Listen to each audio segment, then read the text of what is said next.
Numbers 22. The Israelites set out, and camped in the plains of Moab across the Jordan from Jericho. Now Balak son of Zippor saw all that Israel had done to the Amorites. Moab was in great dread of the people, because they were so numerous. Moab was overcome with fear of the people of Israel. And Moab said to the elders of Midian, "This horde will now lick up all that is around us, as an ox licks up the grass of the field." Now Balak son of Zippor was king of Moab at that time. He sent messengers to Balaam son of Beor at Pethor, which is on the Euphrates, in the land of Ammah, to summon him, saying, "A people has come out of Egypt, they have spread over the face of the earth, and they have settled next to me.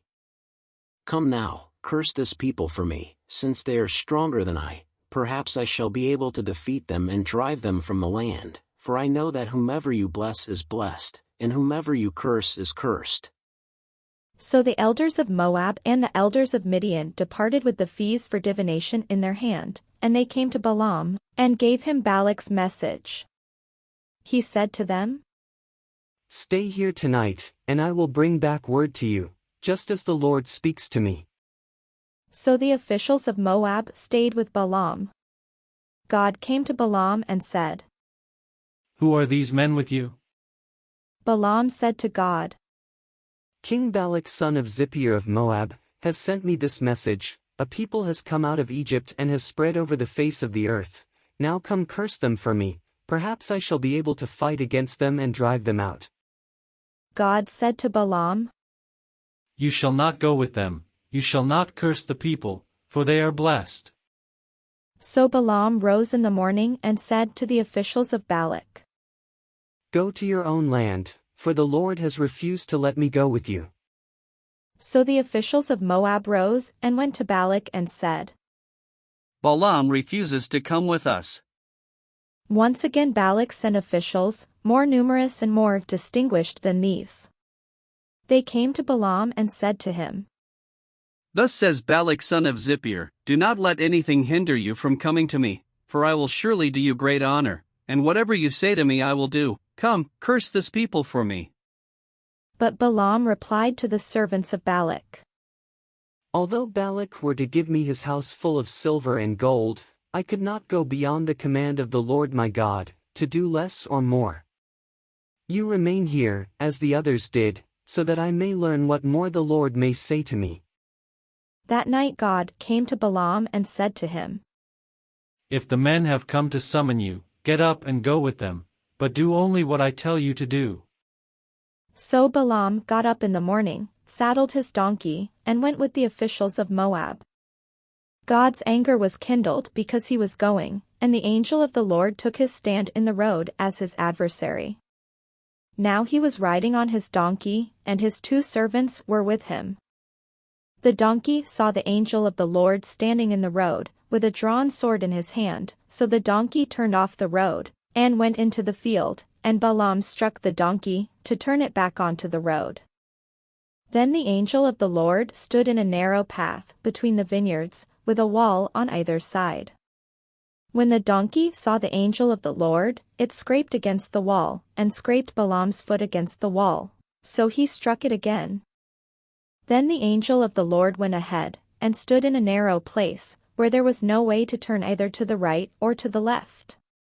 When the donkey saw the angel of the Lord, it lay down under Balaam, and Balaam's anger was kindled, and he struck the donkey with his staff. Then the Lord opened the mouth of the donkey, and it said to Balaam, "What have I done to you, that you have struck me these 3 times?" Balaam said to the donkey, "Because you have made a fool of me. I wish I had a sword in my hand. I would kill you right now." But the donkey said to Balaam, "Am I not your donkey, which you have ridden all your life to this day?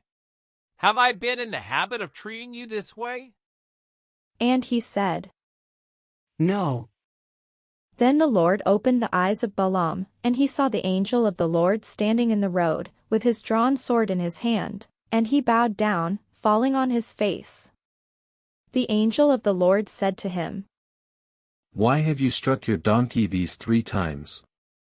I have come out as an adversary, because your way is perverse before me. The donkey saw me, and turned away from me these 3 times. If it had not turned away from me, surely just now I would have killed you and let it live. Then Balaam said to the angel of the Lord, I have sinned, for I did not know that you were standing in the road to oppose me. Now therefore, if it is displeasing to you, I will return home. The angel of the Lord said to Balaam, Go with the men, but speak only what I tell you to speak. So Balaam went on with the officials of Balak. When Balak heard that Balaam had come, he went out to meet him at Moab, on the boundary formed by the Arnon, at the farthest point of the boundary. Balak said to Balaam, Did I not send to summon you? Why did you not come to me? Am I not able to honor you? Balaam said to Balak, I have come to you now, but do I have power to say just anything? The word God puts in my mouth, that is what I must say. Then Balaam went with Balak, and they came to Kiriath-Huzoth. Balak sacrificed oxen and sheep, and sent them to Balaam and to the officials who were with him. On the next day Balak took Balaam and brought him up to Bamothbal, and from there he could see part of the people of Israel.